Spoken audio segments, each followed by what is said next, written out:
untuk membongkar penipuan si mangkuk ni, maka itu diharuskan, bahkan disuruh oleh agama.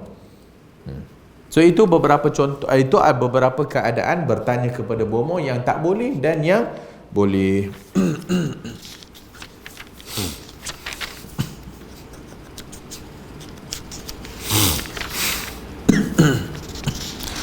Secara kesimpulan, semua perkara yang melibatkan bomoh tak bomoh, ramal tak ramal, ini semua adalah bodoh.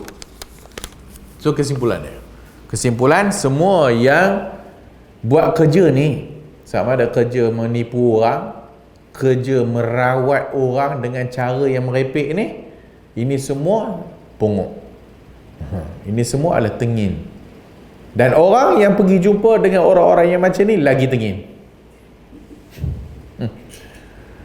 Dia boleh keluar daripada hospital cari ustaz jampi. Dia boleh keluar daripada hospital nak cari bomoh ni, konon-kononnya. Ini merepek. Baru hilang 2-3 bulan, balik jadi ustaz. Kemudian kalau ustaz saja pun kadang-kadang tak makan. So dia belajar sikit ilmu silat mata. So bila belajar ilmu silat mata, barulah nampak hebat, ada kuasa. Namanya ustaz. Tak ada kerja. Ustaz bukan kerjanya buat silat mata ya. Ustaz bukan kerjanya menunjuk-nunjuk benda ajaib. Ini bukan ustaz. Siapa-siapa ustaz yang ada buat kerja ni, itu bukan ustaz. Lepas tu mengajar agama ke orang. Di samping buat benda bodoh menipu orang ni, merawat orang, tiba-tiba mengajar agama ni sama merepek lah. Ustaz kerjanya bukan merawat orang. Itu satu dulu.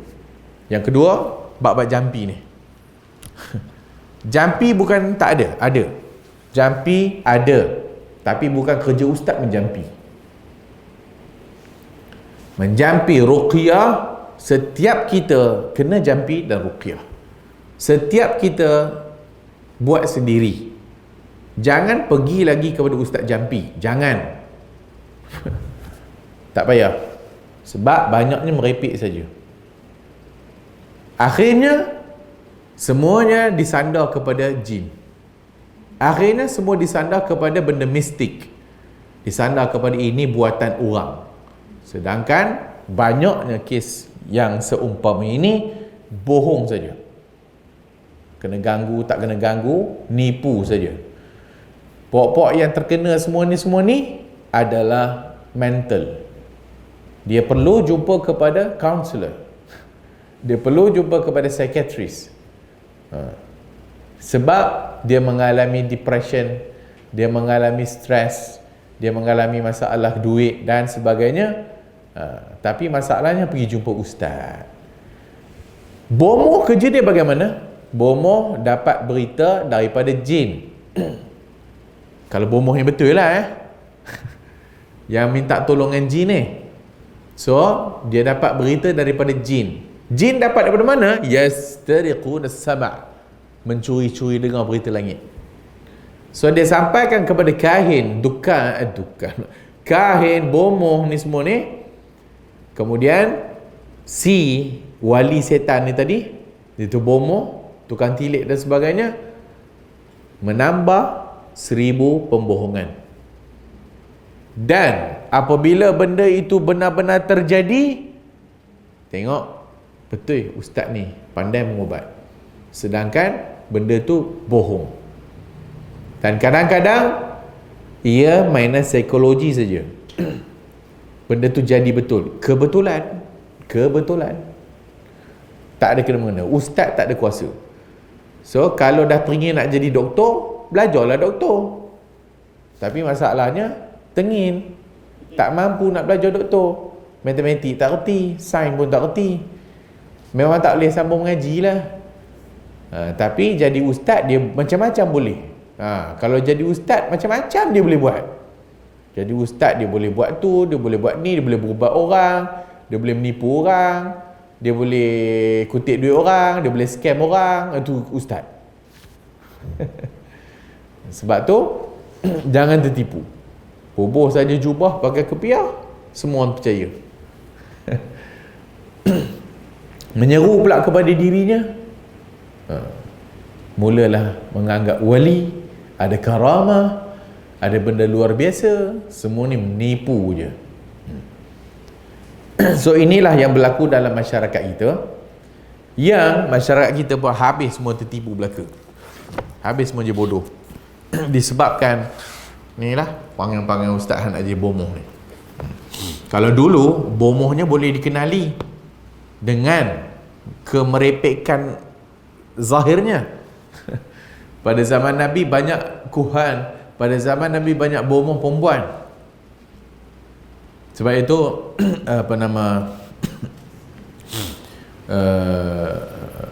di start bila disebut dalam Quran atau dalam sunnah tentang bomoh dan sebagainya, dia start dengan perempuan dulu. Sebab pada zaman awal banyak perempuan yang jadi bomoh. Zaman kini banyak lelaki yang jadi, walaupun ada juga bomoh perempuan, banyak. Pokok yang jahiliah sembah Uzza tu, tukang bomoh ataupun tukang merepek ni, itu perempuan. So bila dia ni merepek, dia buat ada sikit silap mata ke ataupun ada benda ajaib, maka dia pun panggil orang untuk iktikaf dekat pokok. Ini Uzza. Kalau Manat, batu. Apa lagi patung jahiliah? Lata, batu. Lata, batu. Uzza, pokok. Manat, batu. Hubal, batu, yang diukir bentuk berhala lah. Yang Lata dikatakan Lata yalutu, orang soleh, orang baik, buat makanan bila orang haji datang. So dia geling, batu geling tu. So batu geling tu digeling bagi jadi tepung, kemudian dia buat makanan orang datang haji. Orang ni mati. So bila orang ni mati, batu gelingnya dikenang. Batu lesung tu dikenang. Maka daripada batu lesung tu tumbuk sambal oleh ustaz ni.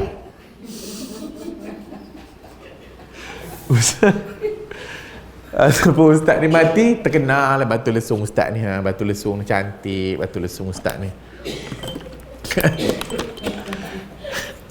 Maka ustaz dah mati dah, maka dikenalkan dia dibubuh lah kat situ kan. Akhirnya orang sembah dia batu lesung. Tu Lata. Apa satu lagi tadi? Manat. Manat, batu. Manat, tempat semah darah. Ambil darah kambing, sembelih, darah disapu, disalat pada batu yang berhala Manat tu. Uzza, pokok. Pokok tak salah. Yang salah tukang sihir perempuan ni tadi, rambut mengerbang ni, memanggil orang maybe ibadat dekat pokok Uzza, pokok ni. Apabila pokok itu ditebang, datang kepada Rasulullah kata, kamu tak bunuh Uzza, pergi bunuh Uzza. Pokok dah tebang lah, tapi Nabi kata Uzza masih ada. Maka dia bunuh hak perempuan tukang sihir ni tadi. Maka Nabi kata tilkal Uzza, itu dia Uzza, perempuan tukang sihir ni tadi.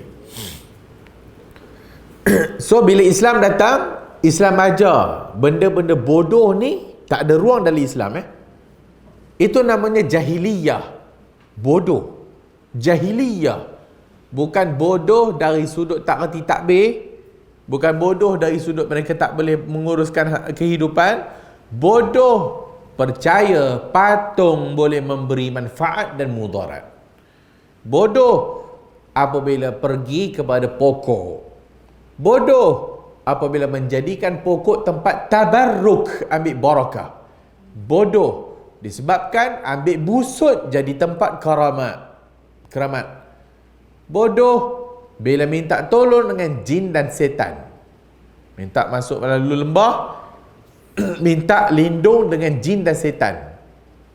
Maka bila Islam datang, Islam nak bersihkan ni otak yang bodoh semua ni. Maka Islam buang syirik, Islam buang khurafat, Islam buang sial, kepercayaan sial, Islam buang semua benda yang tak boleh dikaitkan dengan kewarasan akal. Maka bersihlah para sahabat daripada kebodohan jahiliyah tadi tu. Maka orang menyembah Allah Azza wa Jalla. Maka Islam datang mengeluarkan orang daripada menyembah sesama makhluk kepada menyembah Tuhan yang menciptakan makhluk, Allah. Islam datang, Islam ajar, jangan minta lindung kepada jin dekat lembah ini. Minta lindung, a'udzu bi kalimatillahi tammat. Minta lindung dengan kalimat Allah yang maha sempurna. Minta lindung daripada keburukan makhluk daripada Allah. Itu Islam aja. Maka tidak ada para sahabat yang lepas daripada masuk Islamnya pergi kepada pokok i'tikaf. Berlaku apabila makin ramai orang masuk Islam, maka mereka balik dari peperangan Hunain. Mereka lalu dan mereka nampak sepohon pokok. Dan mereka kata, wahai Rasulullah, dulu waktu kami jahiliyah, kami ada pokok yang bercabang macam ni, Zatu Anwat. Apa kami buat kat pokok tu? Kami beriktikaf dekat bawah pokok. Iktikaf ni apa dia? Iktikaf melazimi duduk dan bertapa. Buatlah apa-apa. Dengan kepercayaan pokok ini ada keberkatan, maka keberkatan itu akan masuk. So bila kita iktikaf bawah tu dapat keberkatan pokok. Dan mereka menggantung aslihatahum, mereka menggantung pedang mereka, senjata mereka dekat dahan-dahan pokok. Dengan i'tiqad pokok ini memberikan keberkatan, bless dia punya senjata itulah. Itu yang ada jahiliyah. Dia pun minta kat Nabi. Nabi kata, korang ni dah kenapa? Subhanallah, Maha suci Allah. Ni, korang cakap ni macam pengikut Musa minta kat Musa. Ij'al lana ilahan kama lahum alihah. Jadikan kami ini Tuhan macam mana mereka ada Tuhan. Maka ini perkataan yang syirik. Dan sedang mereka itu baru masuk Islam, Nabi marah. Sebab benda yang bodoh ni tadi, benda-benda bodoh yang tak ada kena-mengena, yang tak boleh masuk akal, yang Nabi dah bersihkan ni. So bila Nabi bersihkan semua, termasuk bomoh dengan Ar-Raf, maka sebab tu datang ayat bab kita ni, tasdiqul kahin wal munajjim. Siapa yang mendatangi bertanya kepada bomoh tak diterima solat 40 hari. Siapa yang bertanya dan membenarkan, maka dia telah kufur dengan apa yang Nabi turun, Al-Quran. Sebab mendakwa benda yang tak dijadikan oleh Allah Ta'ala, benda yang didakwa oleh kahin, bomoh dan arraf. Tukang tilik, maka tilik tangan, tilik keadaan, ambil busur panah lepas, ambil burung merpati, campak, kalau kanan tidak ada sial, kalau kiri sial. Islam buang, bersih. Islam tak bagi pakai tangkal. Man 'allaqa tamimatan faqad asyrak. Siapa yang menggantung tangkal maka syirik ke Allah. Maka bila dah bersih ni, tengok apa yang jadi sekarang. Tak jadi lagi. Setelah Nabi wafat, kebodohan ni dia datang balik. Lepas Nabi Adam dan sekian dibawa kepada Allah Azza wa Jalla, bawa orang semua kepada Allah. Zaman Nabi Nuh, maka mereka agung orang saleh. Wad, Suwa', Yaghus, Ya'uq, Nasr. 5 orang saleh, 5 orang ustaz. Yang mati mereka ini, maka setan membisikkan, buatlah patung peringatan. Buat patung peringatan. Betul juga, buat patung je, apa masalahnya? Buat patung je. Maka setan mempengaruhi. Datang cucu cicit semua ke generasi dia tambah dengan kepercayaan. Patung ini patung orang soleh mulanya. Berikutnya, ini patung orang soleh dulu, mengingatkan dulu tok kita pernah mengaji dengan orang ni, dia ni karamat. Dia ni ada kuasa. Datang lagi berikutnya, kau tahu tak, bila datang tu minta hajat, berkat, maka doa mustajab, minta kat dekat dengan patung ni. Lagi berikutnya, kena hormat, bawa oleh Apple.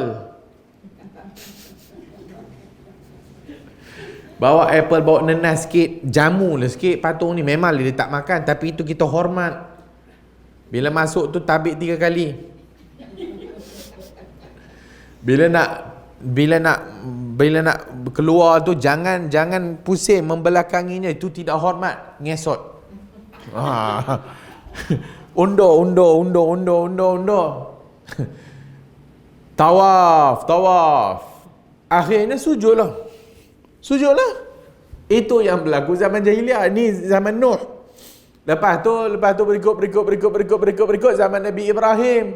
Lepas tu Ibrahim bapak dia Azar buat patung. Bapak dia kerjanya buat patung jual. Tuhan dijual-jual. Lepas tu Ismail. Lepas tu antara Ismail dengan Nabi Muhammad fatrah. So fatrah ni tak ada Nabi. Mungkin ada, mungkin tak ada. Wallahu a'lam. Mekah telah pun solid tauhid kepada Allah. Zaman Ibrahim, zaman Ismail. Berikut setelah berlalu masa panjang, dia balik kitaran tu dipusing balik. Datang Amr ibn Luhai. Amr bin Luhai ni pedagang. Bagus orangnya. So berdagang kat luar negara, tengok orang sembah patung. Oh, bagus juga ni. Nampak sikit Tuhan. Dia bawa balik Hubal. Bawa balik masuk Mekah. Maka Hubal dekat Kaabah. Di samping masa yang sama, setan membisikkan, kuik. Jumpa patung-patung yang lama yang pernah disembah oleh orang-orang sebelum. Maka 360 Tuhan penuh dekat sekeliling Kaabah, kan? So patung ni untuk tujuan ini, patung ni untuk tujuan ini, patung ini untuk darah, patung ni untuk ni, patung ni untuk ni, macam-macam. Bila Nabi datang, Nabi kata, yang korang sembah patung ni kenapa? Ma na'buduhum illa liyuqarribuna ila Allahi zulfa. Mereka percaya Allah tak? Percaya. Sebab tu mereka bila nak runtuhkan Kaabah untuk banner balik semula, tak berani. Tak kata Rabbul Kaabah, Tuhan Kaabah. Dia tak kata patung-patung tu Rabbul Kaabah, dah. Dia percaya Allah. Tapi bila kata, kenapa sembah patung ni? Kami bukan sembah, tapi kami jadikan patung-patung yang banyak ni supaya dia mendekatkan kami kepada Allah. Tak sama ke jawapan dengan orang sekarang? Sama. Kita bukan minta kat pokok, tapi pokok ni dia mendekatkan kita dengan Allah. Kami bukanlah nak sembah ni patung nenek ni. Tapi bila kita doa dekat dia, rasa dekat dengan Tuhan. Sama lah jawapannya. Sama. Kami bukan minta kat wali yang mati dalam kubur ni, tapi wali ni bila kita doa dekat dengan kubur dia, dia wali Allah. Kita siapa? Dia wali Allah. Dia hidup dalam kuburnya. Maka kita kena minta melalui dia lah. Dengan keberkatan fulan bin fulan. Sebut. Ataupun yang paling teruk, minta terus lah. Ada beza lah kan? Ya Allah, dengan keberkatan fulan bin fulan, bagilah aku. 1. 2. Wahai fulan bin fulan, bagilah aku. Ada beza Wahai fulan bin fulan, orang mati tu, bagilah aku rezeki. Syirik besar. Bukan dia bagi, yang bagi Allah, tapi kita ikut dia dengan keberkatan dia. Maka tawassul ini bid'ah. Tawassul bid'ah. Jalan yang boleh membawa kepada syirik. Jalan yang boleh membawa kepada syirik. Macam tangkal. Bukan tangkal yang bagi, tapi kan usaha. Yang bagi Allah, ikhtiar kena ikhtiar juga. Maka bomoh pun bagi tangkal. Pakailah tangkal ni. Tapi i'tiqad Allah bagi ya. Boleh ke tak boleh? Tak boleh lah. Walaupun dia tidak syirik besar, dia syirik kecil. Dia berdosa. Sebab apa kena mengena tangkal dengan kau nak minta hajat? Ini yang jadi pada zaman jahiliyah, dia berulang zaman kita pada hari ini. Seperti mamak-mamak yang berkepiah berserban tu cakap. Ustaz juga yang cakap, bukannya mekanik kereta. Bukan penjual kitab. Ustaz yang cakap. Ustaz cakap, kalau kita minta kat pokok dengan i'tiqad Allah yang bagi, tak salah, tak syirik. Yang cakap tu ustaz. Sedangkan penerimaan ibadat kita dua syarat. Pertama ikhlas, yang kedua ikut Nabi. Itu kena tahu. Walaupun dia beriktikad Allah yang bagi, tapi kita pergi kat pokok ni dengan keberkatan pokok, itu namanya bid'ah. Yang tak disuruh oleh agama, yang tak disuruh oleh Allah. Banyak ayat Quran yang kata kenapa pergi kat mayat, kenapa nak pergi minta benda yang mudarat pun tak boleh nak tolak daripada kena kat diri dia, manfaat pun tak boleh nak bagi, nak minta kat dia tu kenapa? Kenapa tak minta dengan Allah terus? Oh, itu tidak beradab namanya. Itu otak hang yang kata tak beradab. Lagilah tak beradab kalau hang pergi minta melalui orang lain, terus direct ke Allah, tak beradab. Itu lagi tak beradab, bahkan syirik. Seolah-olahnya apa? Setan yang telah dihukumkan oleh Allah Ta'ala kekafirannya dan kesesatannya minta direct kepada Allah. Wahai Tuhan, oleh kerana engkau telah menyesatkan aku, wahai Tuhan, maka aku minta engkau untuk aku ini diberi tangguh sampai hari kiamat untuk menyesatkan anak Adam. Maka Allah pun kata, engkau di kalangan orang yang diberi tangguh. Iblis laknatullah itu doa direct ke Allah, Allah mustajabkan permintaan dia. Kita nama Islam, Muslim, beriman ke Allah, tapi tak ada minta direct, tak beradab. Nampak tu permainan setan. Maka setan telah berjaya untuk merosakkan pemikiran orang Islam, hamba Allah ni, sikit demi sikit. Ya, jangan etikad dia bagi, tapi Allah bagi, tapi melalui dia. Rosaklah. Maka ini yang berlaku, pergi jumpa bomo, jumpa benda yang bodoh yang telah dibersihkan oleh Allah Ta'ala, oleh Nabi SAW dan para sahabat, kini berulang.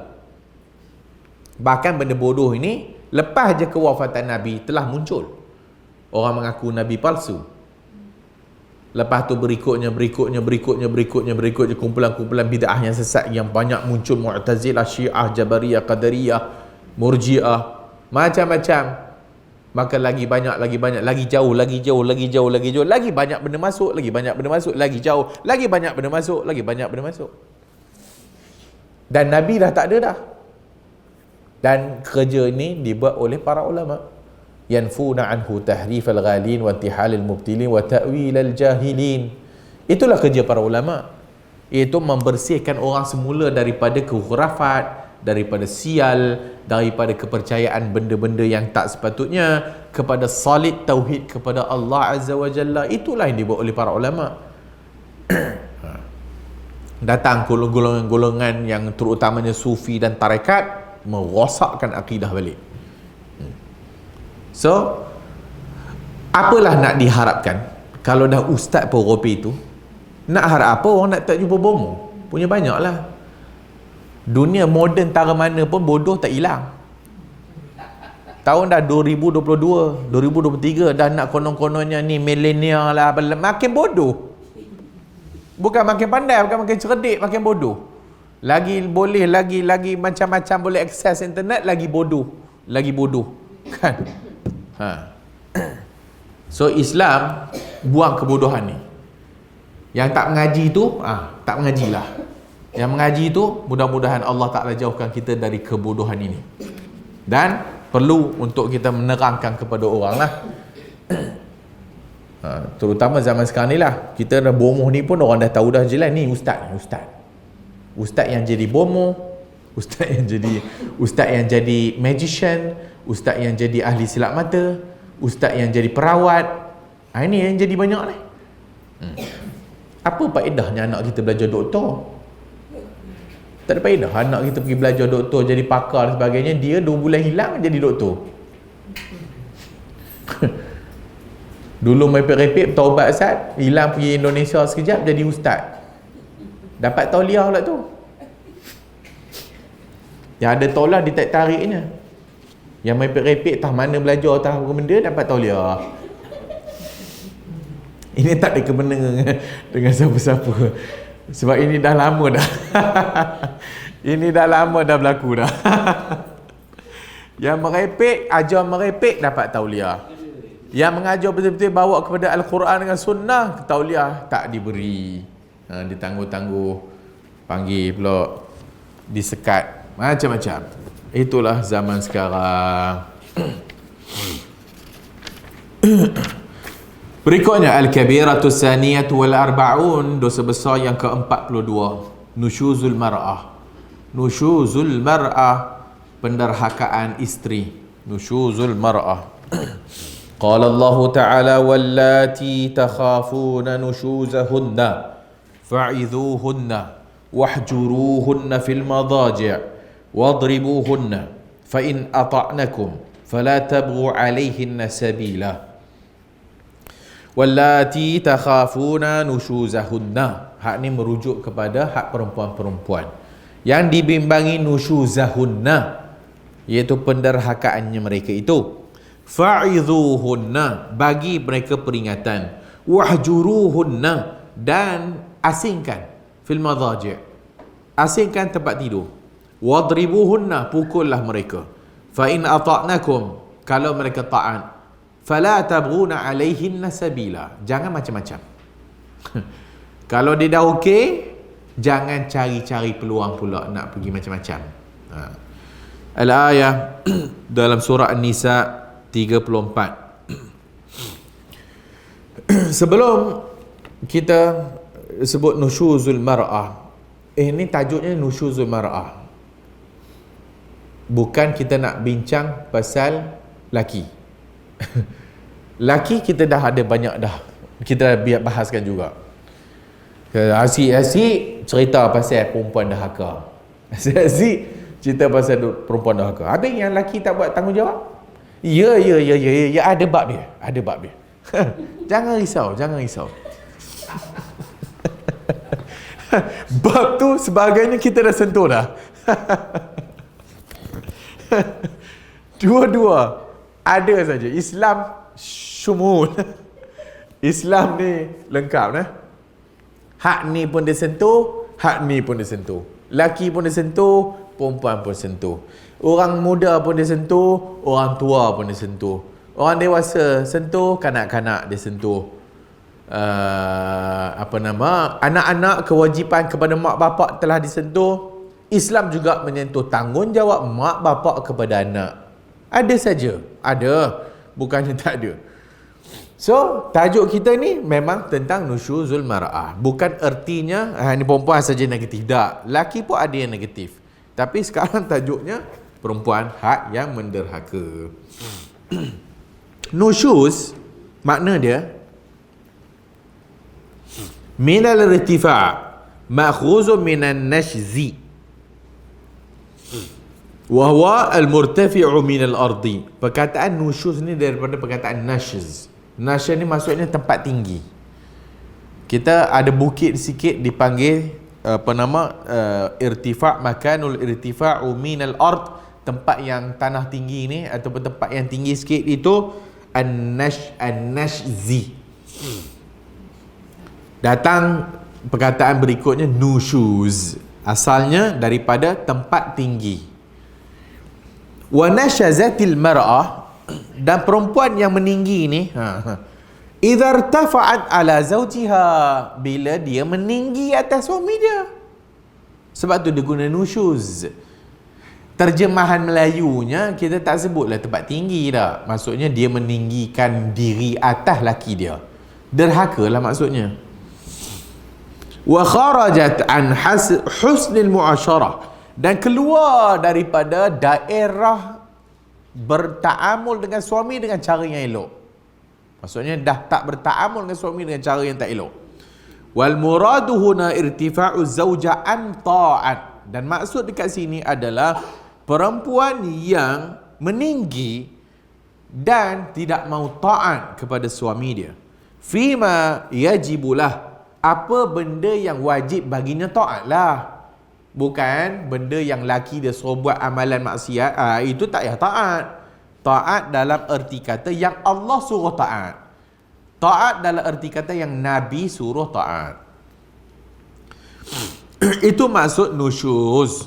Maka nusyuz ni apa-apa saja benda yang nampak tak taat suami.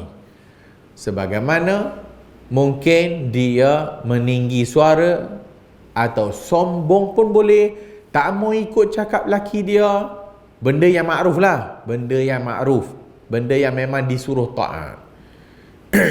So masing-masing ada tanggungjawab. Suami ada tanggungjawab, isteri ada tanggungjawab. Isteri tanggungjawab dia taat kat suami. Simple. Simple. Simple ke? Kerja perempuan taat suami. Taat suami syurga tu. Laki taat suami, isteri tak ada syurga. Laki taat isteri tak ada syurga. Perempuan taat suami ada syurga. Laki nak syurga dia kena jihad, dia kena buat amalan-amalan macam-macam. Laki ni tanggungjawabnya banyaklah. Perempuan tanggungjawab dia kalau dia taat kat suami dia pun dah kira dah cukup dah. Tak payah pergi jihad, tak payah semayang kat masjid. Ini tak adil. Perempuan saksi tak adil, saksi tak adil. Semua nak macam laki belaka. Laki pergi jihad, dia nak pergi jihad. Laki nak bekerja, dia nak bekerja. Laki nak tu, dia nak tu. Laki dapat miras lebih, dia nak lebih. Kita bukan bersaing ya. Laki dengan perempuan tugas kerja dia bukan bersaing. Laki dengan perempuan kerjanya lengkap melengkapi. Ada kerja memang laki punya kerja, ada kerja memang perempuan punya kerja. Ada amalan yang Allah hanya khas untuk laki saja. Ada amalan yang Allah khas untuk perempuan saja. Ada amalan laki buat syurga, ada amalan perempuan buat syurga, ada amalan laki buat syahid di medan perang. Contoh, ada perempuan hak yang dibuat sikit-sikit dapat syahid juga, beranak mati. Laki tak boleh beranak. Laki tak boleh pula kata tengok tu, koma boleh beranak, mati, dapat syurga, syahid kami. Tak boleh lah. Laki kau dah ada ruang kau. Perempuan dah ada ruang. Jangan menjadikan kelebihan yang Allah bagi kepada satu pihak untuk kita petikai. Allah Ta'ala maha adil. Allah Ta'ala yang menciptakan laki dan perempuan. Maka Allah Ta'ala tahulah apa yang laki mau, apa yang laki kena buat. Allah Ta'ala tahu apa yang perempuan mau, apa yang perempuan kena buat. So kena faham lah. Jangan jadi feminism yang mengangkat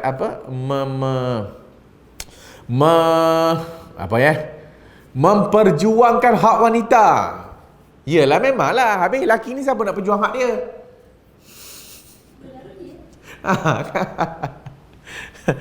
So kena tengok Islam ni secara syumul, secara seluruhan. Nanti tengoklah, laki dapat 2 bahagian, perempuan dapat 1. Kenapa nak 2? Bagi laki 1, okey boleh. So nak kahwin dengan laki, keluarlah mahar, bayar kat laki. Ada? Tak ada. Islam tak buat macam tu. Laki yang kena keluar duit mahar diberi kepada perempuan. Laki yang kena keluar duit dia nafkah kepada perempuan, kena. Laki yang kena keluar duit dia untuk anak-anak. Laki yang kena keluar duit dia untuk jaga makan, pakai, tempat tinggal. Perempuan tak wajib. Tak ada pun. Aku nak tolong, aku punya pasal. Aku tak nak tolong, tak akulah. Duit laki separuh duit bini, ataupun ada sikit bini dengan anak-anak, duit bini 100% untuk bini. Nah, tak fair lagi. Perempuan nak tolong laki dia yang gaji tak besar, atas ihsan. Laki dah kena bagi berapa mampu bagi. Tu kes mahkamah tak selesai tu. Mahkamah pun kata okey, keputusannya di pihak bekas suami perlu mengeluarkan nafkah kepada isteri dengan anak. Mahkamah keluar ni, mahkamah Laki tu bayar tak? Haram. Tak kan? Laki tak bayar. Nak bising kenapa perempuan? Kerja sendirilah. Kalau nak ikutlah kan. Hak tara tu pun dah bising. Kan? Tara hak laki tak bagi nafkah. Mahkamah dah tentukan dah pun tak dapat juga. Itu bising. Betul nak sama rata. Kalau nak sama rata, kerjalah. Kalau nak sama rata lah. Kerja sendiri, cari makan sendiri, bayar duit makan sendiri. Kalau nak fair lah. Tapi memanglah, kita pun tak kata laki ni tak buat tanggungjawab dia lah. Walaupun mahkamah telah menentukan, dia still tak buat tanggungjawab dia. Dan laki pula gajinya RM5,000, bini dia RM10,000. Jadi laki dia pun bagilah katalah RM500 sebulan. Itu je yang laki dia mampu. Cukup. Cukuplah apa yang dia mampu lah. Yang penting dia bagi. Ikut kadar kemampuan suami. So ada benda-benda macam Allah dah tentukan tadi. Hak, melanggar hak, tak buat hak, laki pun buat, perempuan pun buat. Sama saja.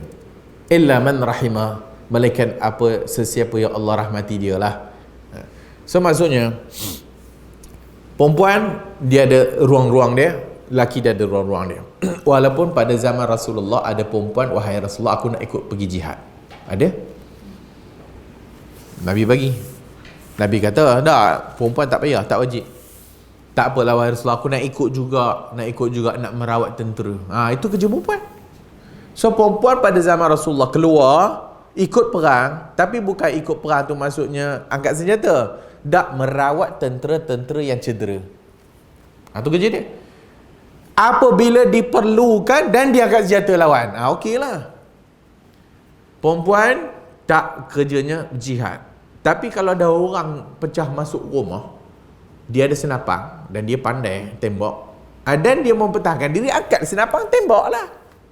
Itulah ruang dia. Ambil pisau sayur tu, lawan. Pada ketika itu memang kena lawan lah. Tapi untuk ni yang disuruh pergi, dikerahkan tenaga pergi jihad ni laki lah. Perempuan tak. Perempuan duduk rumah. Masjid, laki kena sembahyang kat masjid, kena. Perempuan tak wajib. Siapa nak pergi boleh, jangan larang. Laki tak boleh larang, dia boleh pergi, tapi tempat yang terbaiknya di rumah. Dan dia tak wajib jemaah. Laki wajib jemaah. Perempuan tak wajib jemaah. Maksudnya perempuan seumur hidupnya tak payah tak berjemaah langsung. Dia seorang-seorang dia je. Memang itu dia perempuan. Dia tak payah pergi masjid pun tak apa. Laki, alah abang, minggu ni tak payah pergi masjid semayang dengan I. No. Tak ada. Kena pergi. Sebab kalau laki tu pergi jemaah dengan bini ni, maksud laki tu tak berjemaah. Dia mesti berjemaah. Jemaah maksud apa? Mesti ada 2 orang lah. Itu paling rendah bilangan jemaah. So kalau laki pergi solat dengan bini dia, tak dikira jemaah. Dia mesti, kalau dengan anak dia, dan jemaah. Anak dia, anak laki dia, baru jemaah. Dan di masjid, bukan di rumah. Perempuan di rumah. Lagi dalam ceruk bilik, lagi bagus. Lagi dalam ceruk bilik kecil, lagi bagus. Punya Islam nak jaga. Kan punya Islam nak jaga perempuan. Fi qa'ri baitiha, dalam ceruk rumah dia tu dia semayang. Dia nak pergi masjid juga sebab ada pengajian. Laki tak boleh larang. La tamna'u ima Allah masajid Allah. Jangan larang perempuan nak pergi masjid. Tak boleh larang. Tapi dalam masa yang sama, rumah afdal. Masjid Nabawi, 1 kali salat berapa? 1,000. 1 kali solat 1,000 pahala dia. Pun Nabi kata perempuan rumah. 1,000 tu. Dah. Itu tak dijadikan untuk perempuan. Tapi kalau dia sembahyang dapat tak? Dapat lah. Bukanlah tak dapat. Tapi dia sembahyang kat rumah, lebih afdal. Apa maksud lebih afdal? Lebih bagus. Apa maksud lebih bagus? 1000 tadi? Dah, lebih bagus. Ulang balik. Lebih bagus. Tak tahulah berapa. Lebih bagus. Itu tara Nabi sebut. Itu Masjid Nabawi 1000. Masjid Haram 100,000. Tapi perempuan dia ada ruang-ruang dia. Dia ada ruang-ruang pahala yang dia boleh kutip. Taat suami dah. Tak payah buat apa dah. Duduk meleha kat rumah pun taat suami. Syurga. Lah ni orang bahas. Ni nak masak ni kerja perempuan ke tak? Kalau orang duk bahas dalam Facebook ke? Mana ada job description kata perempuan kena masak? Mana ada job description kata perempuan kena basuh pinggan? Perempuan kena kemar rumah? Tengoklah, tengok. Dengar ni orang lelaki. Kena juga lelaki, kena juga. Orang lelaki. Jangan balik meleha je. Mesin kapet. Sapu dapur. Basuh pinggan. Basuh kain. Lipat baju.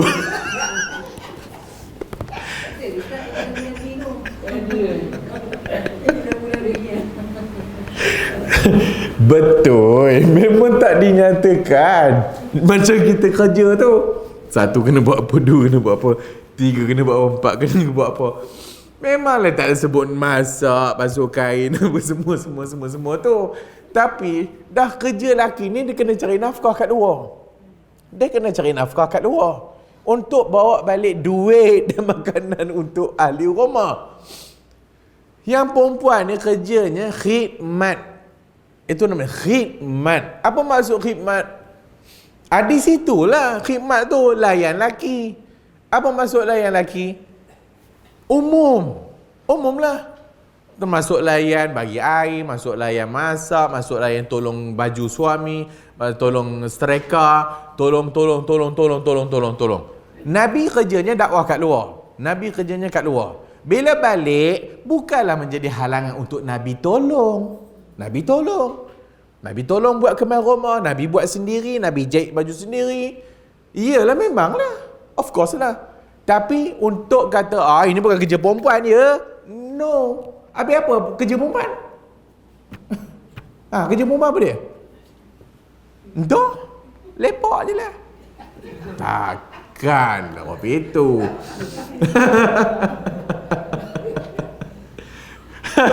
Khidmat lah. Khidmat tu secara fitrahnya sejak zaman dulu sampai zaman sekarang dan sampai kiamat, kerja perempuan itu melayani suami dia. Dalam erti kata, apa urusan rumah itu adalah kerja isteri. Walaupun tak dinyatakan, itu kerjanya. Dan laki tugasnya membantu. Bantulah isteri. Yalah, betul lah juga. Janganlah duduk meleha aja. Janganlah duduk tengok TV aja kerjanya. Kan? Tolong-tolonglah. Yang mana boleh buat, buatlah. Nak suruh lelaki masak, bini tak makan. Tapi ada je lelaki yang masak, bini yang tak masak. Ada. So depend lah, tengoklah kan. Bini dia tak pandai masak, lelaki dia chef. So tak apa. Satria hang masak, aku pula tak makan. Aku masak. Okey lah kan. No problem. Bini tiba-tiba bini tak kerti nak lipat kain. Lakinya pandai lipat kain. Okey lah, no problem. Setrika baju kan. Kadang-kadang ni jubah ni bukan perempuan kerti kan. Setrika jubah ustaz ni. Buat sendiri kan. Contohlah. Nak kena ada tulang kat tepi ni. Kadang-kadang perempuan tak kerti. Baju dia kerti lah. So okey lah. Maksudnya tolong antara satu sama lain. Bukan menafikan ataupun ini bukan kerja I. Ini bukan kerja I. Habis tu kerja kau apa? Basuh kereta dia suruh laki dia. Basuh lantai dia suruh laki dia. Siram pokok pun laki dia juga. So memang tak ada secara spesifik. Tapi yang namanya khidmat, itulah khidmat. Khidmat. So bila khidmat, apa-apa saja yang berkhidmat kepada suaminya dapat pahala. Dapat pahala. Kita bukan bersaing, kita bukan bersaing. Tapi kita nak pahala Allah bagi. Kenapa kita khidmat kat mak kita? Mana ada job scope kita masak untuk mak kita? Tak ada tulis. Mana ada kenalah kau kena apa, suapkan mak kau makanan. Tak ada, memang tak disebut. Tapi itu namanya khidmat. So seorang anak khidmat kepada mak dia, tolong beli makan, tolong beli ke kedai, tolong bawa mak dia pergi hospital, tolong. Itu dah khidmat namanya. Kenapa Nabi kata orang yang paling utama untuk kau berbuat baik siapa? Ummuk, mak kau. Kemudian siapa lagi wahai Rasul? Ummuk, mak kau. Kemudian siapa lagi wahai Rasul? Ummuk, mak kau 3 kali. Kemudian siapa lagi? Abuk, bapak kau. Bapak nombor 4. Setelah 3 kali diulang mak. Bukan bermakna standard bapak tu nombor 4. Syurga anak-anak kat mak bapak dia. Syurga isteri dekat suami dia. Habis suami nombor 4. Dah. Maksud Nabi adalah khidmat. Siapa orang yang paling berhak untuk diberi khidmat? Mak. Siapa orang yang berikutnya? Mak. Siapa berikutnya? Emak. Maksudnya emak ni dengan bapa, orang lelaki ni dia tak macam mak, tak macam perempuan. Perempuan dia nak orang khidmat untuk dia. Perempuan dia nak ada orang tolong dia. Lelaki ni lantak baju dia pun seminggu pakai benda sama je. Dia pun tak kisah, okey je. Bini dia masuk hospital, duduk rumah tu dia beli je kat kedai mamak makan. So dia tu lelaki kan. Naik motor pep minum kopi kat luar. Tu lagi dah. Tapi mak dak. Mak dia nak ada orang yang membantu dia, yang khidmat untuk dia. Itu nature dia Allah jadi. Dan sebab itu Nabi kata mak kau, emak kau, bapak kau. Bukan maksud bapak nombor 4. Sebab isteri tu wajib taat juga ni nombor 4 tu. Isteri wajib taat, syurga dia kat yang kali keempat tu. Dan juga kita duk cerita, bila cerita buat baik kat mak bapak, cerita mak je keluar kan. Sian bapak. Jurai dengan mak, tu dengan mak, ni dengan mak. Drama pun buat mak.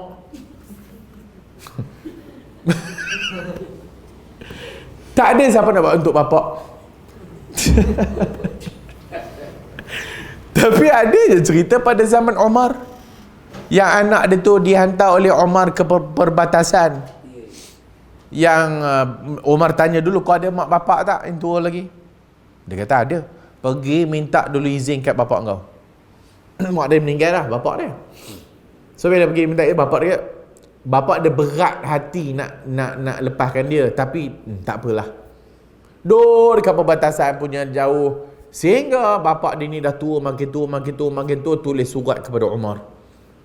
Sampai berita dekat Umar, bapak dia ngutuk Umar.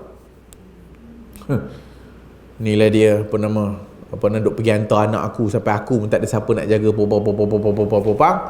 Umar pun dengar sampai surat kat dia. Hari tu dia kata bapak dia bagi.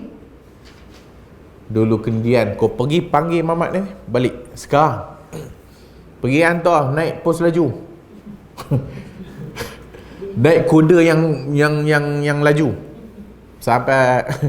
Sampai anak dia balik, Umar panggil bapak dia ni, tapi tak beritahu anak dia lah. So panjang cerita tu, nanti lain kali lah kita cerita. So itu buat baik kat bapak. Syurga. Umar kata, kenapa lah kau nak pergi ke perbatasan nak cari redha Allah? Redha Allah depan mata kau je. Itu bapak dia kan. So masing-masing ada ruang dan masing-masing ada, maksudnya saling lengkap melengkapi. So kalau perempuan tak boleh buat, lelaki boleh buat. Kalau lelaki tak boleh buat ni, hak perempuan tampung. Barulah itu namanya kehidupan. Bergaduh biasalah. Bergaduh bukan maksud nusyus ya. Ni pun satu hal juga. Kan? Tengoklah isteri boba-boba isteri tu. Habis setiap hari marah lelaki dia. Kita pun nak kata, Ustaz, derhaka tak isteri macam ni? Allah, nak jawab pun susah. Nak jawab pun susah. Pandai-pandai kau lah. Pandai-pandai lah. Itulah perempuan. Kalau dah apa nama orang kata, kalau perempuan tak merengek, kalau perempuan tak gitu ngeng bising, itu bukanlah perempuan namanya. Kan? Ya aku rimas lah bini aku ni asyik-asyik nak merengek dah itulah perempuan. Kau nak laki, nak apa bini macam jantan?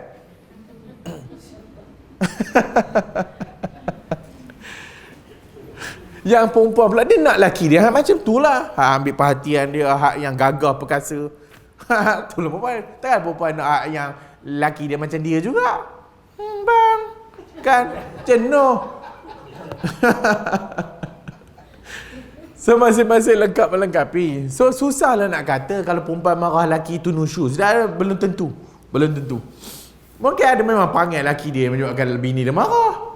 Kan? Alah marah sikit-sikit je lah. Senyap dah lah, jangan lawan. Tak boleh ustaz. Dia marah. Kalau kita marah pun, dia marah. Kalau dia marah, kita senyap. Dia marah juga. Kenapa senyap? Jawablah. Jawab pun salah. Senyap pun salah. Atau nak macam mana? Tengoklah ni laki. Bila I marah tu you diam lah. You tahu kan I. Kalau I marah tu you diam je, dengar je. Dah sekali dia diam lah. Diam lah. Cakap lah diam je. Serba tak kena. So itulah perempuan. So laki ni. Tapi laki kan. So alah. Bagi dia marah dulu. Lepas dah habis cukup marah, tak pujuk lah, habis cerita, selesai lah. Kan, belilah something, kopi ke apa ke. Pergilah bawa ke Starbucks.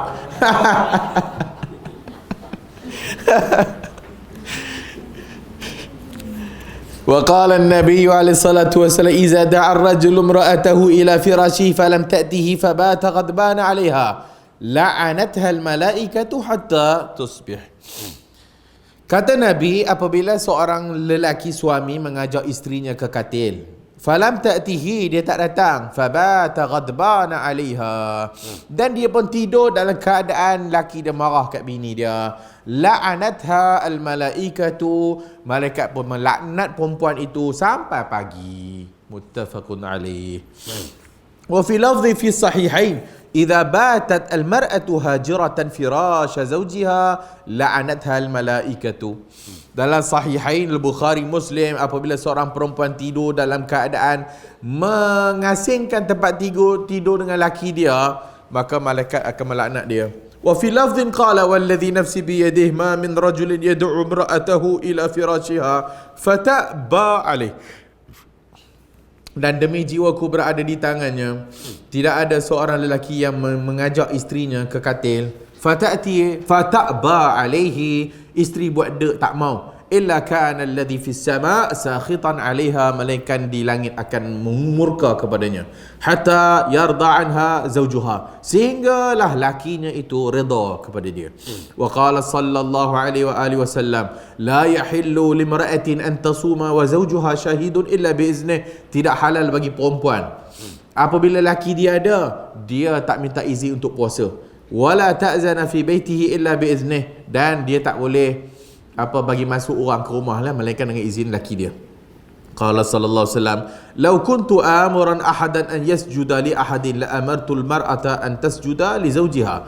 Kalaulah aku ini, law kuntu amuran ahadan, kalau aku boleh untuk merintahkan seorang itu sujud kepada seseorang, akan aku perintahkan bini sujud kepada suami dia. Sahahahu at-Tirmizi. Ini semua nak bagi tahu betapa tanggungjawab isteri kepada laki dia, khidmat. Bukan negatif ya, bukan negatif. Jangan melihat hadis ni negatif. Itulah kalau dah setiap hari mau. Yelah, yang laki pun satu hal jugalah. Pada-padalah. Maksudnya tengoklah keadaan. Dah kalau dah memang tak larat dah okey lah. Tapi ini semua ni tak mau bahas panjang lah, semua dah tahu dah pun kan. kadang-kadang lelaki dengan perempuan dia berbeza, dia punya fizikal dan dia punya keadaan keperluan dia. So lelaki ni kadang-kadang keperluannya tak sama dengan perempuan. Perempuan ni keadaannya kadang-kadang boleh saja bila-bila. Lelaki ni tak boleh, kadang-kadang time tu lah dia nak. So itu dari sudut biologi, dari sudut Allah cipta fizikal dia macam tu dan caranya macam tu. Allah cipta perempuan tujuannya untuk lengkap benda tu. Bukan negatif, dapat pahala. Bukan tak dapat pahala, dapat pahala. Hatta Nabi kata seorang yang menanam benihnya kepada isterinya, adakah itu sedekah? Itu adalah pahala. Sebagaimana orang datang kepada yang haram tidak akan ada dosa, maka begitu juga yang datang kepada halal ada pahala. So maksudnya benda ni ibadat.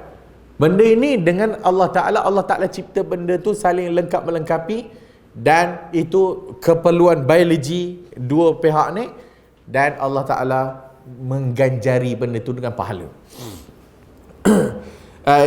Ini tengoklah, kalau sekiranya kalau keadaan dan sebagainya tak berhati perut, itu bab lain lah. Itu bab lain. Kalau sehingga ganas, sehingga menyebabkan mudarat, itu bab lain. Sehingga menyebabkan mudarat, itu bab lain. Tapi ini memang sengaja bini dia tak mau layan lah, tak hang lah kan, itu maksudnya dia tak buat tanggungjawab lah. Lepas tu bila lelaki dia cari orang lain, dia marah pula. Bila lelaki dia nak kahwin 2, 3, 4, tak mau. Dia tak nak tengok pula dari sudut pelbagai. Kita kena tengok sudut pelbagai. Cakap bab poligami. Bab poligami, ialah kalau siapa melihatnya positif, positif lah. Siapa yang melihatnya negatif, negatif lah. Kita selalu dibentangkan isu poligami yang negatif. Kita selalu dibentangkan isu poligami yang memang berlaku tak adil pun. Memang banyak lah. Kan? Laki tak berlaku adil, laki tak berlaku adil, laki tak berlaku adil. Pun kita pun tak tahu latar belakang dia tu macam mana. Benda isu mahkamah. Boleh jadi penyebab ketidakadilan itu juga tak adilan kepada isteri. Maksudnya ketidakadilan isteri kepada suami menyebabkan suami berlaku tak adil kepada isteri. Kena tengok pelbagai lah. Tengok laki dia pula gini, semua dapat dah, semua isteri layan bagus sebagai tak buat juga tanggungjawab. Memang kena lelaki tu.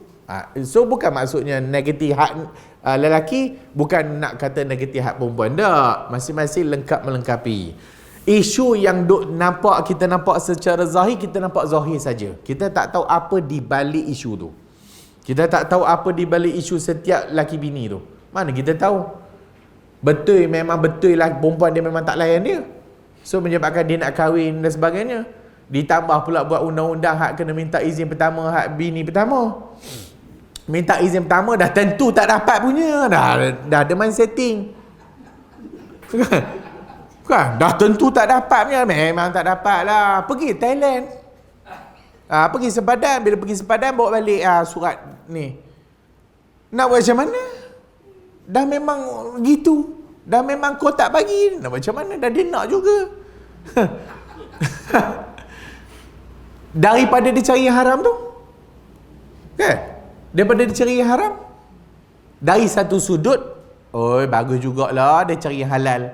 Bagus jugalah dia cari yang halal. Dari satu sudut. Kan? Dari satu sudut. Dia tak ada pula pergi hak ni yang perempuan ni, hak ni esok perempuan ni, esok yang perempuan ni. Lagi teruk.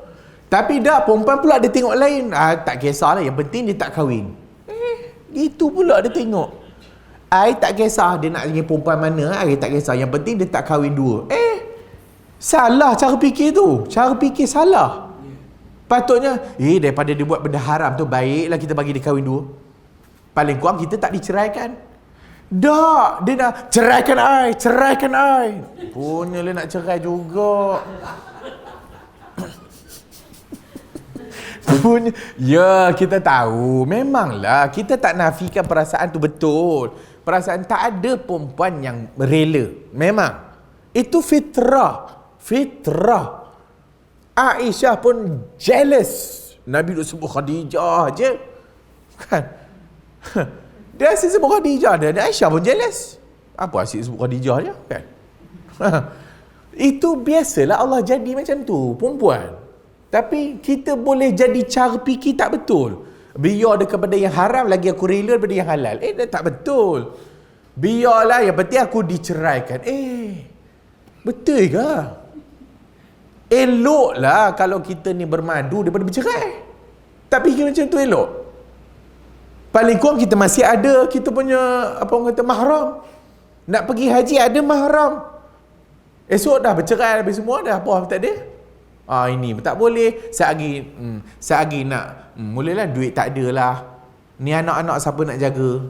Anak nak jaga pula tu, tak bagi laki jaga. Laki nak bergaduh pula seram, mahkamah. Berebut, aku nak jaga, engkau nak jaga, aku nak jaga, engkau nak jaga. Dah jaga pula duit tak cukup. Merempat pula. Banyaklah isu-isu yang, kehidupan ni ujian. Kehidupan ni ujian. Kadang-kadang itu lebih baik.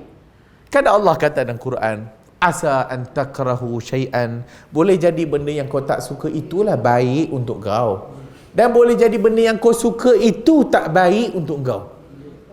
So dia rasa dengan dia cerai dengan lelaki dia, kau nak kahwin, yang penting aku tak rela dimadu. Kan? Tak rela dimadu. Kita tak tahu kekalnya kita ada suami itu lebih baik daripada kita menjanda.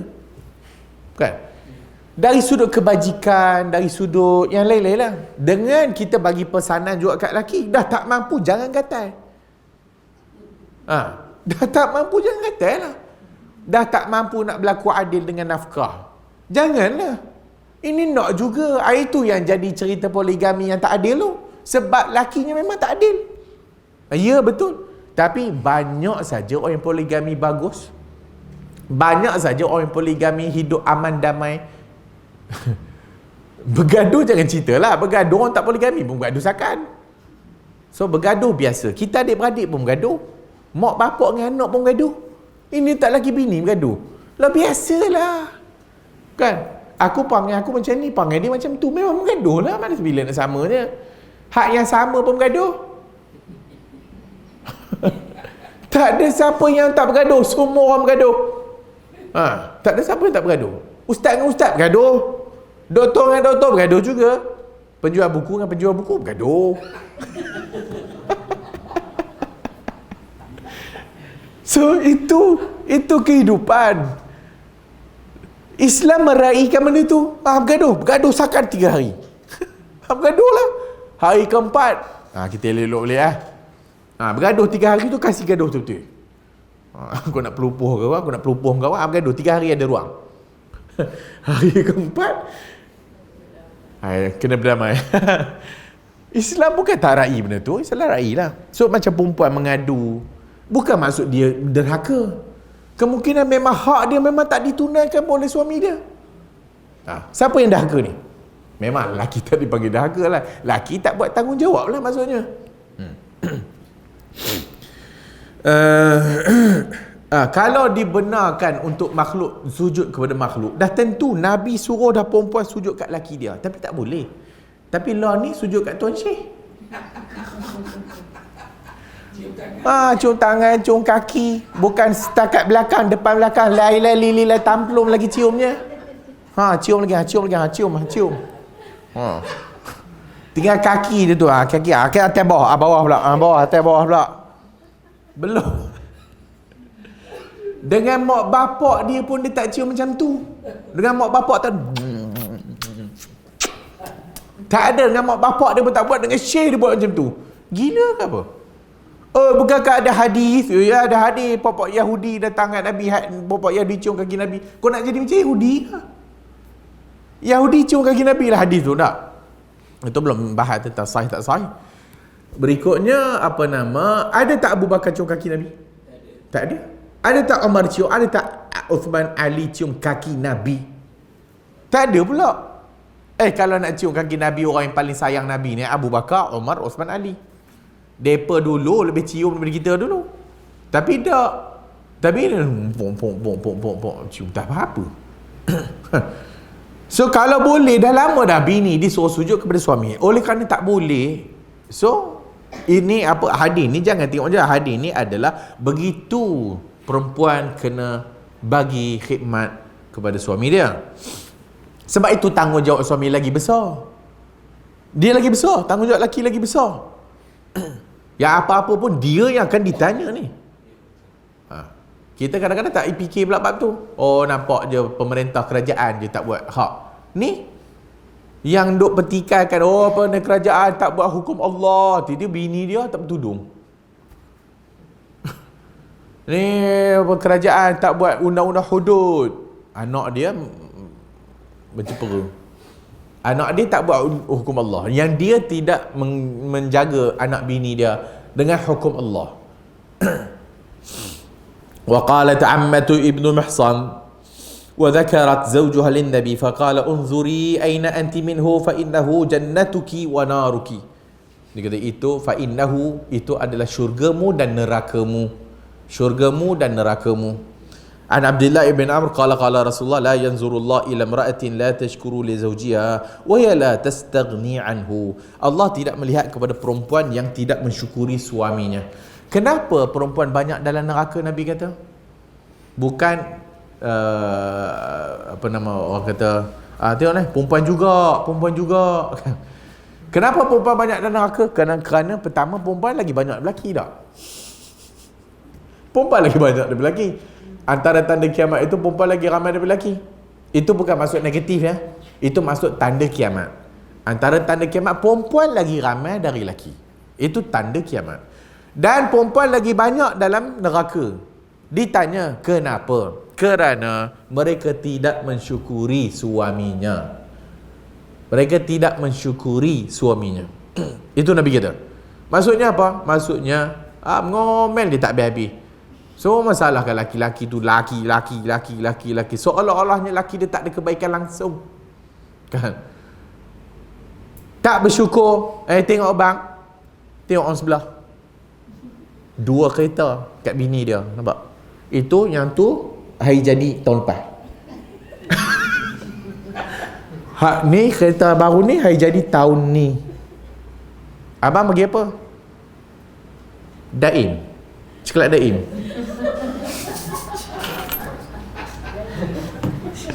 Dapat lah coklat kan? Dapat juga daripada kecil ni. Syukurlah. Ada lagi orang tak pernah rasa coklat daim. Apatah lagi Ferrero. Bersyukurlah. Itu rezeki yang Allah bagi kat dia. Rezeki kita Allah bagi dah. Setiap kita minta ke Allah rezeki yang cukup. Kita tak minta ke Allah, ya Allah kayakanlah aku. Dah kan? Ya Allah cukupkan aku. Ya Allah cukupkan aku daripada yang halalnya, daripada yang haram. Minta ke Allah minta cukup, bukan minta kaya. Sebab kalau minta kaya, belum tentu kita akan buat hak sebagai orang kaya. Bukan masalah dia salah tak, yang kaya tu itu rezeki yang Allah bagi kat dia.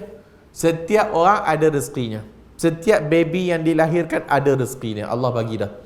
Bukan kita yang menentukan rezeki, Allah yang menentukan rezeki. Yang penting rasa cukup. Itu namanya qanaah. Maka Islam ajar kepada kita qada dan qadar. Islam ajar kepada kita bersyukur. Islam ajar kepada kita sabar.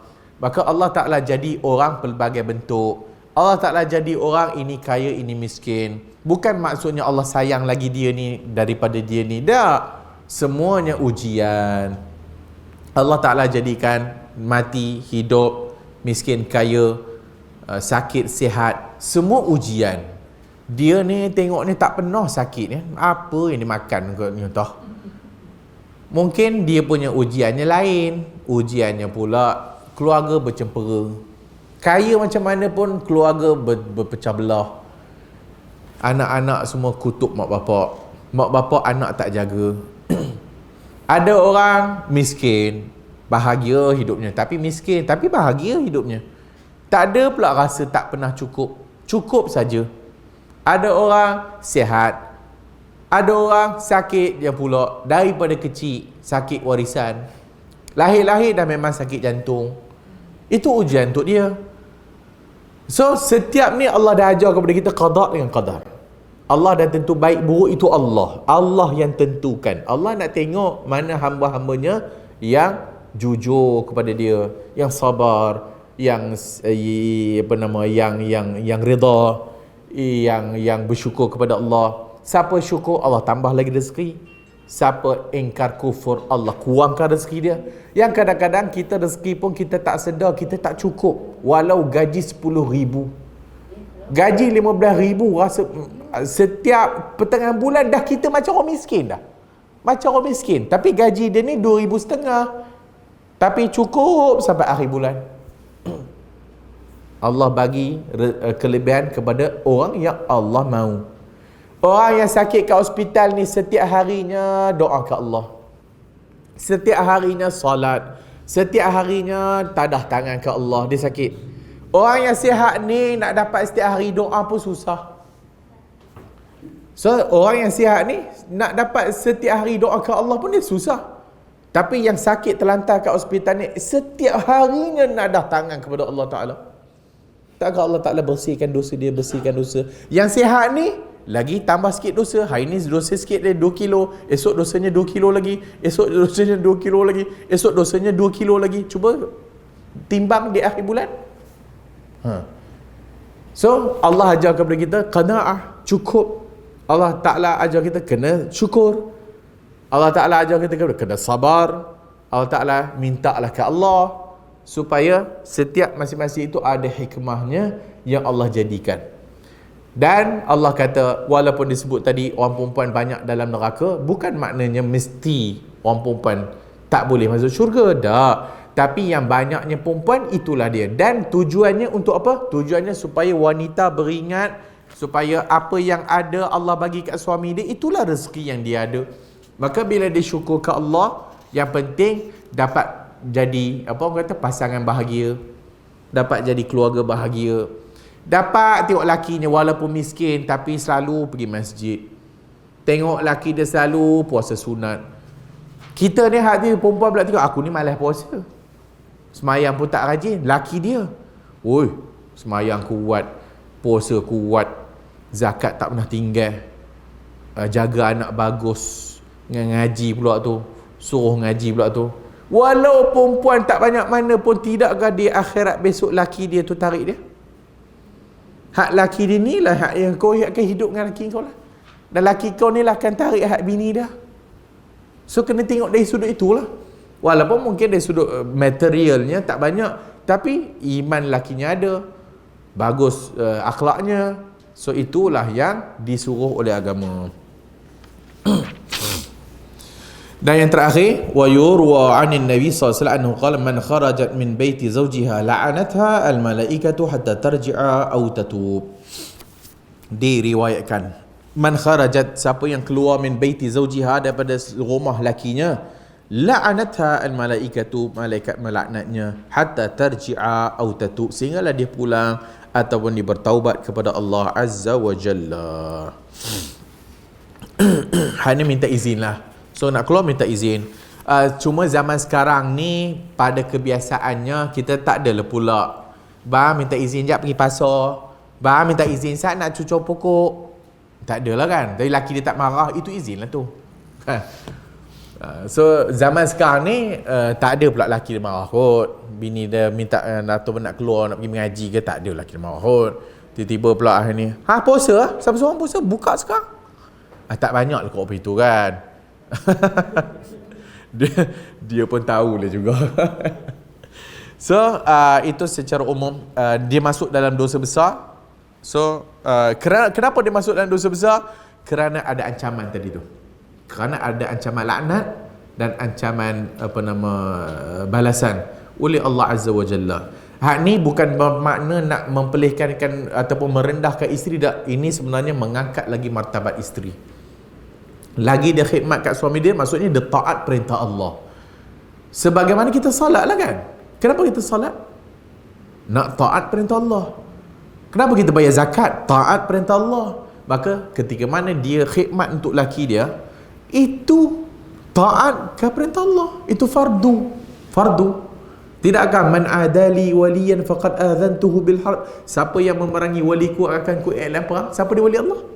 Yang mendekatkan diri Allah dengan benda yang paling aku cinta, iaitu kefarduan. Nampak tu? Kefarduan yang Allah fardukan setiap kita ni adalah benda yang paling Allah sayang dan paling Allah cinta. Berbanding amalan sunat berbanding amalan sunat. Jangan kena talbis iblis. Iblis kata, semayanglah malam, semayang malam, laki minta. Abang, nak semayang ni, nak semayang. Tak. Setan talbis. Tanggungjawab kau yang fardu tu, laki tu. Ini sunat. So, yang mana paling Allah sayang? Fardu tu. Antara salat subuh dengan salat qiyamul lail, Allah lagi sayang, lagi cinta subuh. Dia pun puluh kali mulai subuh pukul 10. Apa baik dah? Puasa Ramadan lagi Allah sayang dari puasa Isnin Khamis. Itu dulu. Siapa nak jadi wali Allah, hak fardu ni dulu. Amalan fardu adalah amalan yang Allah lebih sayang dan lebih cinta. Maka ketika mana seorang perempuan berkhidmat untuk lelaki dia atas perintah Allah dan perintah Rasul, maka dia mendapat pahala kerana menuruti, bukan turut perintah lelaki dia, dah. Perintah Allah dan Rasul. Perintah Allah dan Rasul. Alah abang ni nak orang taat dia konon. Dah, bukan lelaki minta. Allah minta. Nabi minta. Bukan lelaki dia minta. Lelaki dia kadang-kadang ambil kesempatan je. Aku taat kena taat Itu lelaki dia, kau ajar kan. So amalan itu bukan sebabkan lelaki suruh, dah. Allah dulu suruh, berikutnya Nabi suruh. So bila dia taat dan dia tidak nusyuz, maka sebenarnya dia mendekatkan diri kepada Allah. Maka dekat dah dengan syurga dah. Dekat dah dengan syurga. Berbanding tak mau buat, laki dia suruh tak mau. Laki dia kata gini-gini, tak mau. Laki dia tak mau, buat sendiri. Ada kaki, ada tangan kan? Buat sendiri. Okay. Dah. So itu nusyuz. Benda yang Allah perintahlah. Tapi kalau kau pergi disco aku nak kau pergi disco. Sorry. Sebab itu Allah larang. So tak ada ketaatan kepada makhluk, benda yang bermaksiat kepada Allah Azza wa Jalla. Wallahu a'lamu bis-shawab. Subhanakallahumma wa bihamdika asyhadu an la ilaha illa anta astaghfiruka wa atubu ilaik.